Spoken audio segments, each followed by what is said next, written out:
Vamos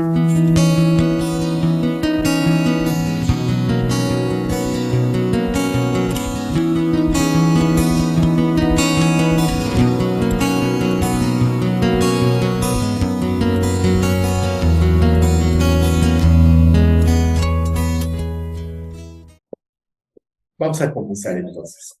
Buenos días, pues estamos transmitiendo aquí desde la Iglesia Cristiana Puerta del Cielo, Slavería, y pues hoy vamos a ver acerca de algo que todos tenemos. Todos tenemos necesidades. Todos tenemos en algún momento dado algo que nos hace falta, tenemos algo que queremos hacer, tenemos alguna necesidad. Tanto en lo físico como en lo emocional, en lo espiritual, todos tenemos este tipo de necesidades. Recuerdo que en alguna ocasión, en una iglesia donde estábamos, habíamos 1,500 personas ahí, pregunta el conferencista, el pastor, y saber quién de aquí no tiene ninguna necesidad. Y pues todos nos quedamos quietos, ¿no? Pero un niño como de 5 años, ese sí no tenía ninguna necesidad, ¿no? A esa edad, qué maravilla que no tenemos necesidad de nada. Ahí están nuestros padres que nos suplen todo lo que necesitamos. Y también ahora tenemos a nuestro Padre que también suple todo lo que necesitamos. Ahora bien, ¿qué hacemos con estas peticiones?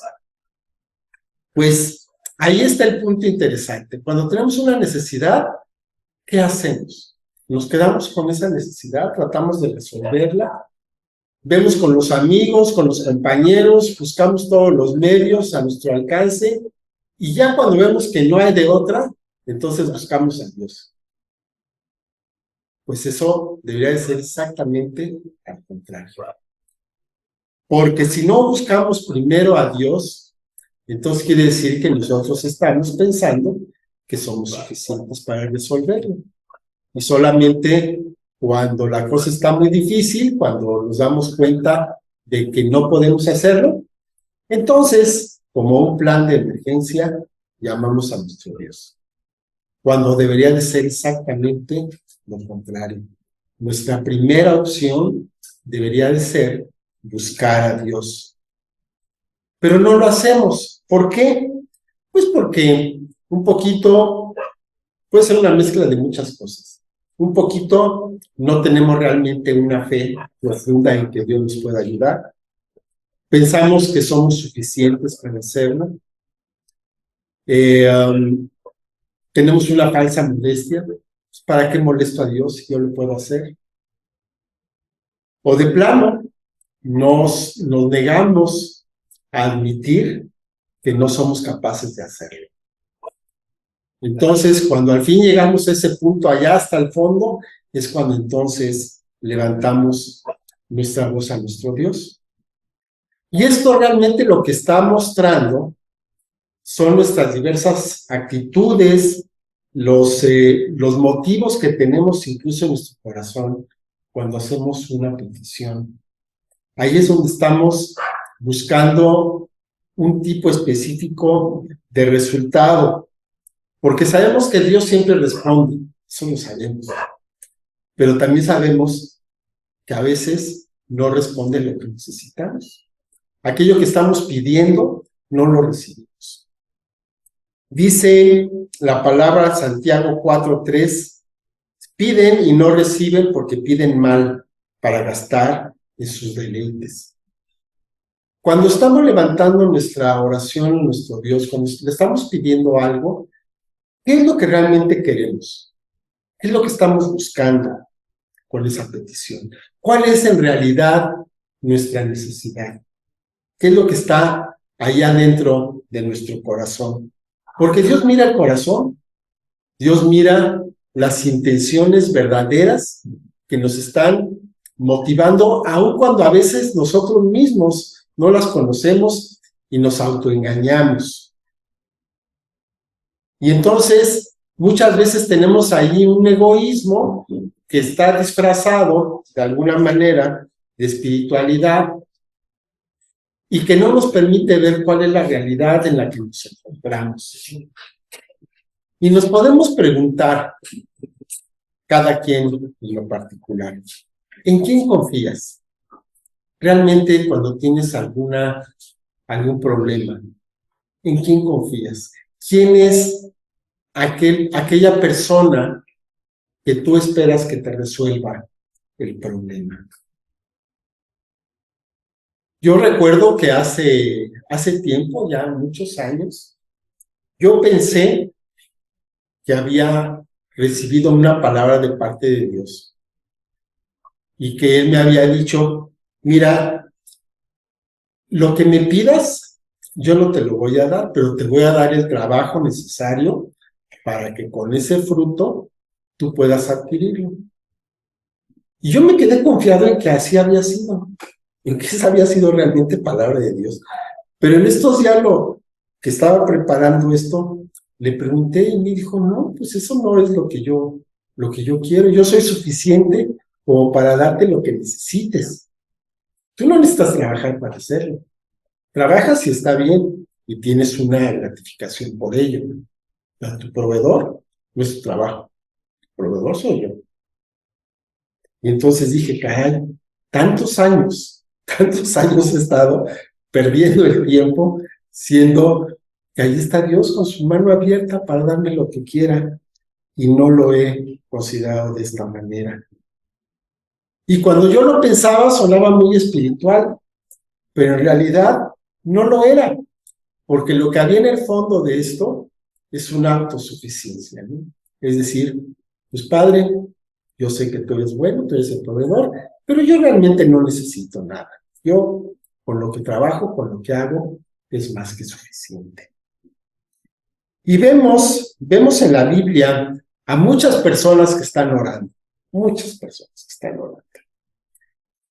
Y algunos de ellos lo hacen de una manera particular, que es de lo que yo quiero hablar en esta mañana. Porque son casos peculiares, tienen algo especial. Y yo creo que a través de esto es de que nosotros podemos aprender para nuestra propia vida. Yo creo que no existe una forma correcta de hacer las cosas y una forma incorrecta de hacerlos, hablando de Dios. Porque Él no se limita. Nosotros lo metemos a moldes, nosotros queremos tener una recetita que nos funcione. Y así no es Dios. Dios se sale siempre del molde. Y entonces yo creo que a través de ver a estos casos podemos aprender algo acerca de las peticiones que tenemos delante de nuestro Dios. Y pues vamos a empezar entonces. La primera de ellas es una que encontramos en Génesis y que dice el bueno de Jacob. Génesis 28, 17 dice, e hizo Jacob voto diciendo, si fuere Dios conmigo y me guardare en este viaje en que voy, y me diere pan para comer y vestido para vestir, y si volviere en paz a casa de mi padre, Jehová será mi Dios. Y esta piedra que he puesto por señal será casa de Dios, y de todo lo que me dieres, el diezmo apartaré para ti. Y aquí vemos el bueno de Jacob que muestra la naturaleza que todavía tenía en ese momento. ¿Cómo era Jacob? Pues era tramposo, siempre buscaba sacar ventaja de todo. Y vemos esta oración que dice, si fuere Dios conmigo y me guardare en este viaje y me diere pan y me diere vestido, y si volviere en paz a casa de mi padre, entonces Jehová será mi Dios. Y además, como soy buena gente, te voy a dar el diezmo. Aquí vemos a Jacob condicionando a Dios. Qué atrevido, ¿no? Que esté, bueno, todavía no lo conocía muy bien, que esté condicionando a Dios, pero lo más interesante de todo es que Dios le responde. Y sí, Él está con él lo guarda en el viaje, le da pan, le da vestido y vuelve a su casa, a la casa de su padre, en paz. Y Dios, Jehová, es el Dios de Jacob. Y entonces el diezmo aparta a Jacob para dárselo a Dios. Jacob toma todas las ventajas para sí mismo.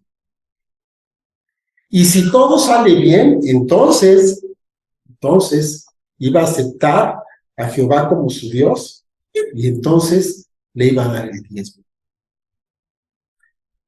¿Qué es lo que tenía realmente Jacob en ese momento? Yo creo que no era tanto como lo estamos viendo ahorita de ventajoso, sino que realmente tenía temor. Estaba en una situación muy difícil.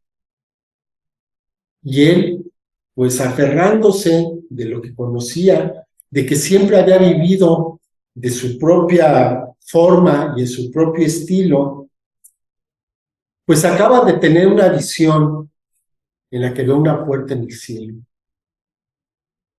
Y entonces él quiere que esa visión no termine en el momento en que se vaya de ahí, sino que él pueda saber que esa puerta en el cielo permanece abierta todos los días de su vida.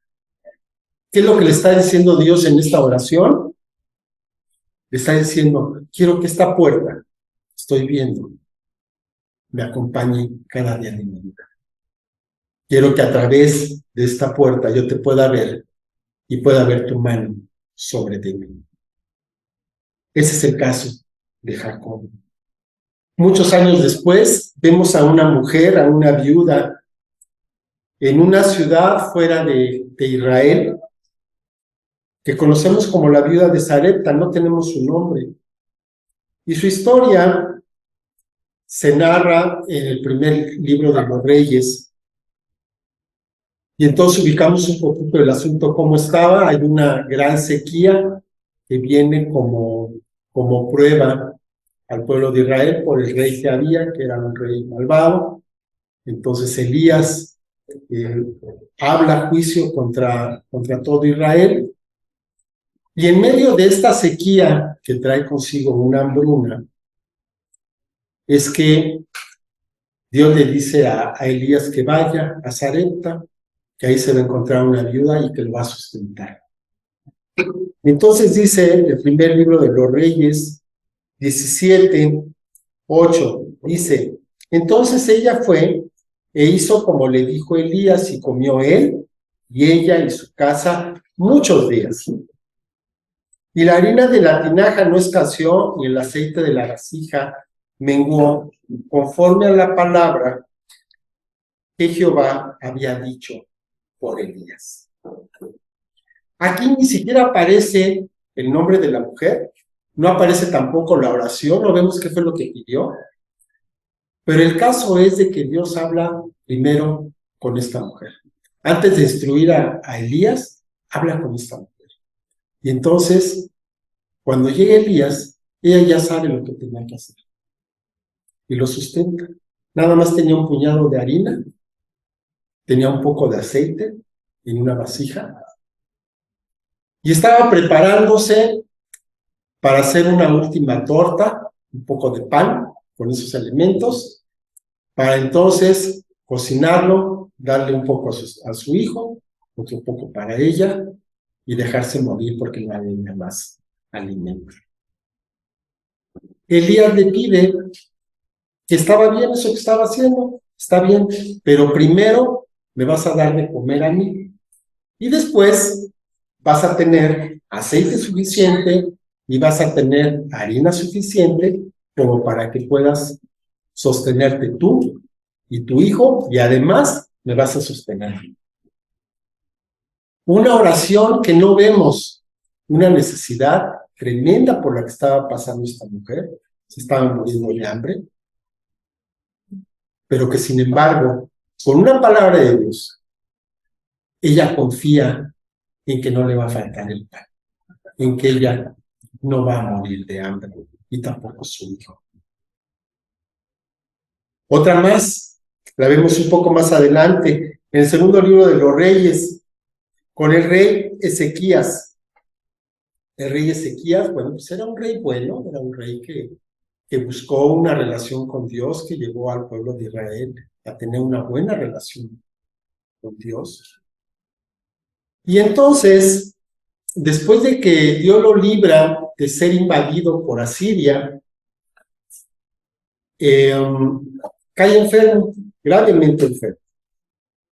Y entonces vemos esta oración de Ezequías en el segundo libro de los Reyes, capítulo 20, del 1 al 6, dice: Te ruego, oh Jehová, te ruego que hagas memoria de que he andado delante de ti en verdad y con íntegro corazón, y que he hecho las cosas que te agradan. Y lloró Ezequías con gran lloro. Antes que Isaías saliese hasta la mitad del patio, vino palabra de Jehová a Isaías, diciendo: Vuelve y di a Ezequías, príncipe de mi pueblo, así dice Jehová, el Dios de David, tu padre. Yo he oído tu oración y he visto tus lágrimas. He aquí, yo te sano. Al tercer día subirás a la casa de Jehová. Y añadiré a tus días 15 años, y te libraré a ti y a esta ciudad en mano del rey de Asiria, y ampararé esta ciudad por amor a mí mismo, y por amor a David, mi siervo. Entonces, pues ocurre que Ezequías recobra la salud. Él estaba al borde de morir, recobra la salud, queda muy contento, vienen a visitarlo de Babilonia, entonces él actúa imprudentemente, porque pues él está muy contento, porque Dios no le permitió vivir unos años más. Entonces les muestra todo lo que hay en su casa, todos los tesoros, y entonces se van estos emisarios de Babilonia, y él se queda muy satisfecho hasta que es confrontado y dice: bueno, pero ¿qué hiciste? ¿Qué hiciste? Nada, pues vinieron de visita y pues yo les enseñé todo. Qué bárbaro. Lo único que hiciste fue despertar la codicia de Babilonia. Ellos van a venir, todo lo que vieron se lo van a llevar, y se van a llevar a tus hijos, y todo el pueblo va a ser puesto en cautividad.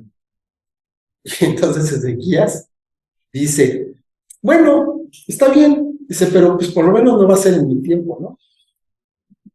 Entonces, así estuvo el caso de Ezequías, pero sin embargo, Dios lo sanó, le dio 15 años más, y en esos 15 años le nace un hijo de nombre Manasés, uno de los peores reyes que ha tenido el pueblo de Dios. ¿Sabía Dios lo que iba a pasar? Sí, por eso se lo iba a llevar.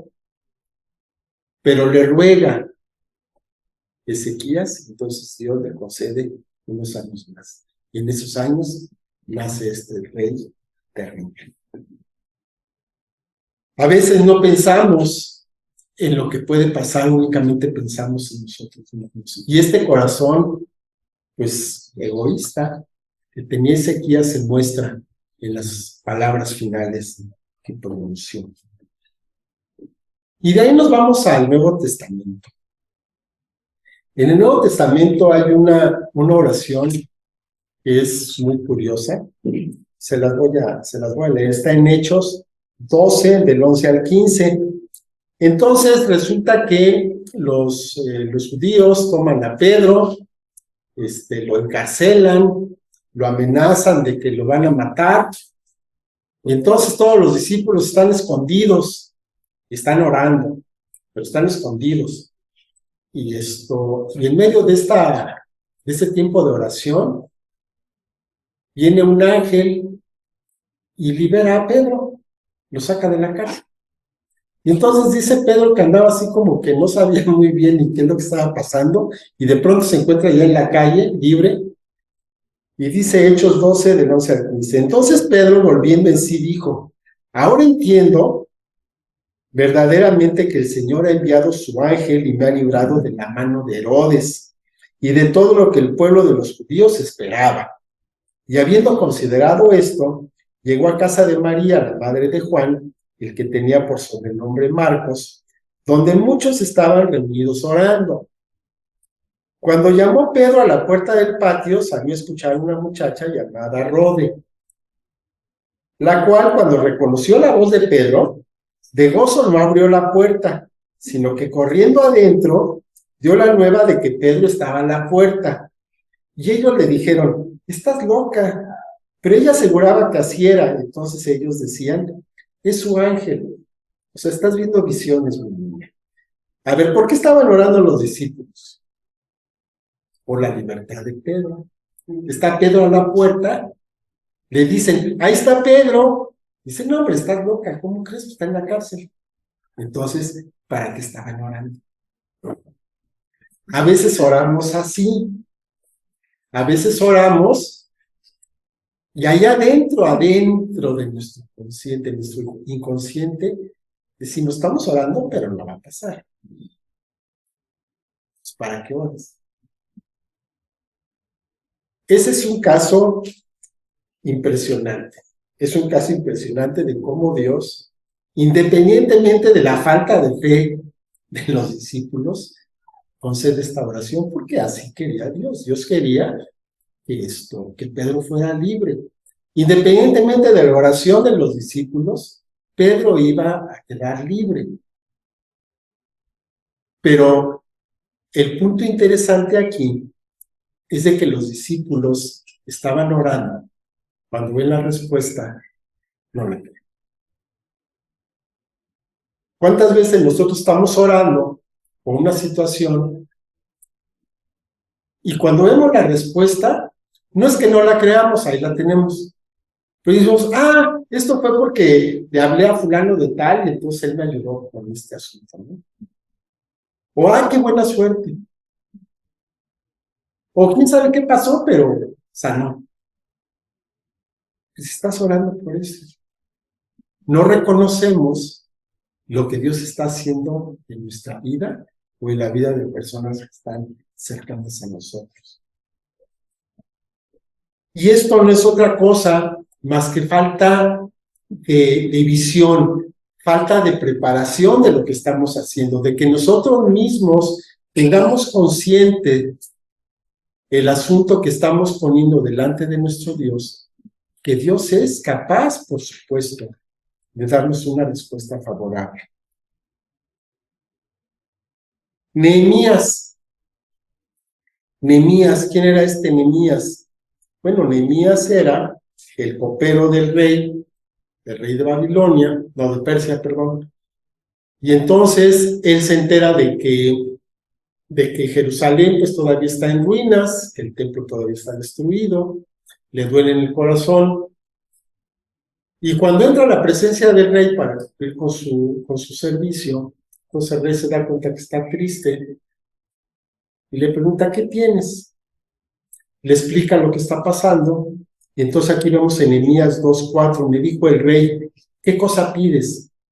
Entonces oré al Dios de los cielos.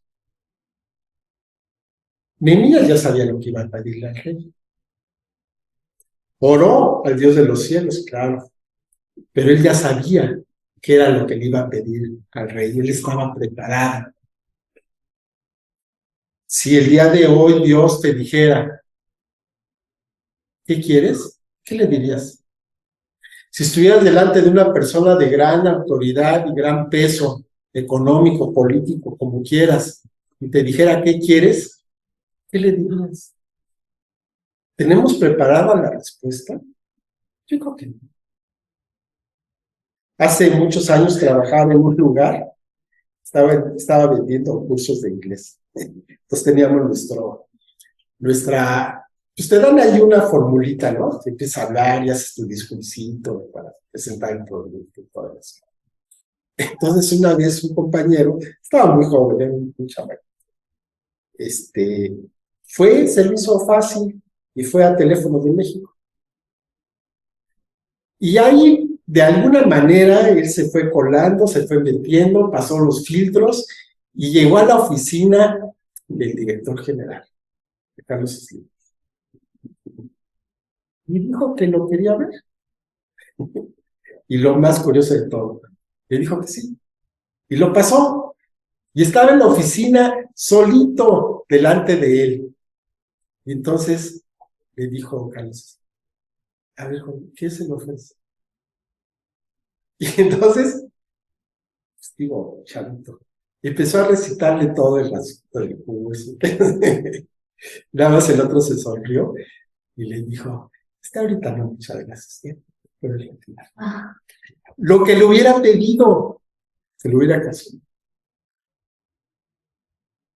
No supo aprovechar la oportunidad porque no estaba preparado, le cayó de peso. Pero volvemos a lo mismo. Si estuviéramos delante de una persona de gran autoridad, ¿qué le diríamos? ¿Qué le pediríamos? Que nos dijera así, ¿qué quieres? ¿En qué te puedo ayudar? ¿Qué le diríamos? Bueno, pues más arriba de esa persona tenemos a nuestro Dios que te está diciendo, ¿qué pides? ¿En qué te puedo ayudar? Decimos, no, estoy bien, gracias. Dejamos pasar la oportunidad como si tal cosa, por falta de fe. Ana, la madre de Samuel. Otra vez ubicamos un poquito cómo estaba el asunto. Ana era una mujer, estéril. Entonces estaba casada con Eli, y Eli tenía otra mujer. Entonces sí tenía hijos de la otra mujer, pero no tenía de Ana. Entonces cuando iban a adorar, cuando subía toda la familia a Jerusalén a adorar, pero no, todavía no era Jerusalén. Entonces, pues Ana se sentía muy mal porque pues, ella era estéril. Y la otra esposa, pues como que la veía y se burlaba de ella, ¿no? Entonces era una situación muy triste para ella. Entonces en esa ocasión ella va y se pone a orar en la presencia de Dios. Y esto lo vemos en el primer libro de Samuel, capítulo 1, 9 y 10, dice, se levantó Ana después que hubo comido y bebido en Silo, y mientras el sacerdote Elí estaba sentado en una silla junto a un pilar del templo de Jehová, ella con amargura de alma oró a Jehová y lloró abundantemente por esa situación que tuvo. Entonces hay ahí un diálogo, y más adelantito en el 17-18, Elí respondió y dijo, ve en paz, y el Dios de Israel te otorgue la petición que le has hecho. Y ella dijo, halle tu sierva gracia delante de tus ojos, y se fue la mujer por su camino, y comió, y no estuvo más triste. ¿Qué es lo que hizo Ana? Yo creo que es un modelo de lo que debemos hacer. Estaba en angustia, tenía una necesidad concreta. Y entonces lo que hace Ana es que en esta oración le pide a Dios que le dé un hijo y ella le va a entregar ese hijo para sus hijos. Y después de que pasa esto, ella deja su petición y se va a su casa. Tranquila. ¿Por qué? Porque ella tenía la convicción total y absoluta de que Dios le había concedido lo que le estaba diciendo. Ella se fue a su casa, dice aquí, comió y no estuvo más triste. Dejó su petición, supo que tenía una respuesta por esa petición, hizo la parte que le tocaba, por supuesto, y entonces tuvo un hijo, Samuel. Y conforme lo que había dicho, fue y lo entregó para el servicio de Dios.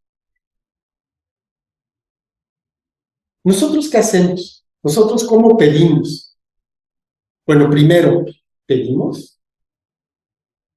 O nada más oramos así, porque hay que cubrir las apariencias. Cuando pedimos algo, ¿realmente creímos que lo vamos a recibir? ¿Sabemos qué es lo que queremos? A veces ni siquiera sabemos qué es lo que queremos. ¿O somos autosuficientes? Entonces decimos, bueno, pues necesito tal cosa, entonces vamos a echar ganitas, vamos a hacer esto, y hacemos nuestro plan para resolverlo. Y ya que tenemos nuestro plan resuelto, entonces, bueno, para resolverlo, entonces decimos a Dios, bueno, pues, ayúdame, ¿no? Para que se haga. Échale la firma de que estás de acuerdo. Cuando nuestra primera opción debería de ser Dios. Y después viene todo lo demás, dice la palabra que son añadiduras. Pero a veces nos enfocamos más en las añadiduras que en Dios. ¿Pedimos realmente o no pedimos?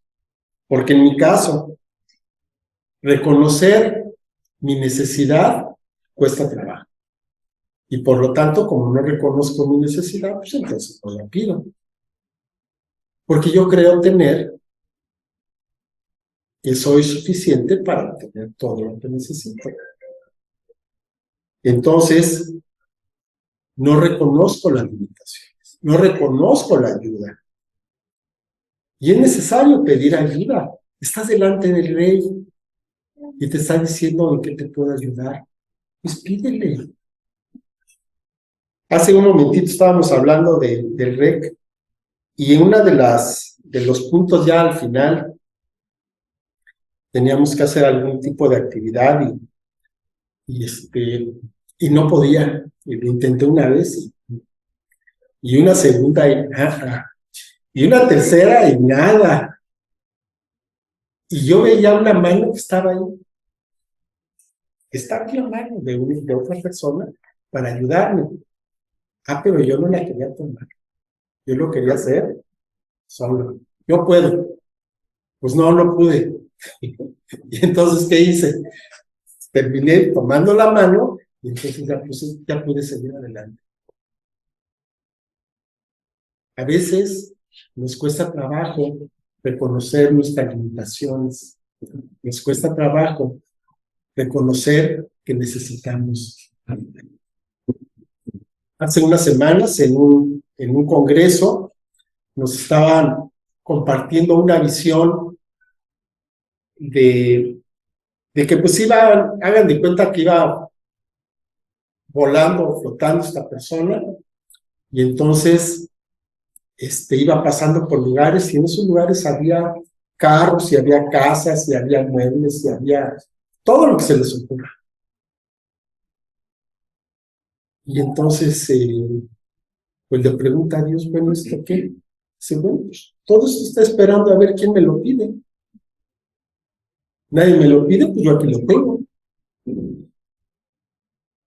Nada más es cosa de que lo pidas, te lo entrego. Y así estamos, tenemos la necesidad, pero no lo pedimos. Sabemos que Dios es suficiente, pero no le pedimos. ¿Por qué? ¿Nos da pena? No es que nos da pena. Es que no lo queremos molestar. ¿Qué hay en el fondo del corazón? Incredulidad, autosuficiencia, arrogancia. Todo esto es lo que nos impide realmente tener a nuestro Dios como nuestro Padre, como nuestro proveedor. ¿Nos daba pena pedirle algo a nuestro Padre? Depende, a veces sí. A veces daba hasta miedo, ¿no? Pero con Dios no es así. A veces nos quedamos con esa idea del Padre y por eso nos cuesta.